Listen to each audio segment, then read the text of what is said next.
Tabia hizo zinazoongozwa na imani za kishirikina zilianza kuibuka maeneo ya Tunduma, mkoa wa Songwe, Aprili 1, 2026 na kusababisha vifo vya watu 5 na wengine 2 kujeruhiwa na wamelazwa hospitali kwa matibabu. Leo Aprili 4, 2026 katika jiji la Mbeya kumejitokeza tena matukio mengine 2 yaliyotokea eneo la Kabwe, wilaya ya Mbeya mjini, na Double-J Kalumburu, wilaya ya Kyela,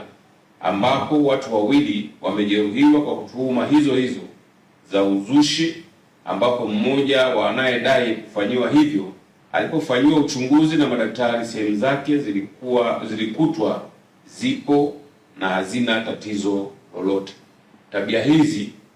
zinazoongozwa na imani za kishirikina, mihemko ya kishabiki na malengo ambayo hayajabainika hazina ukweli wowote,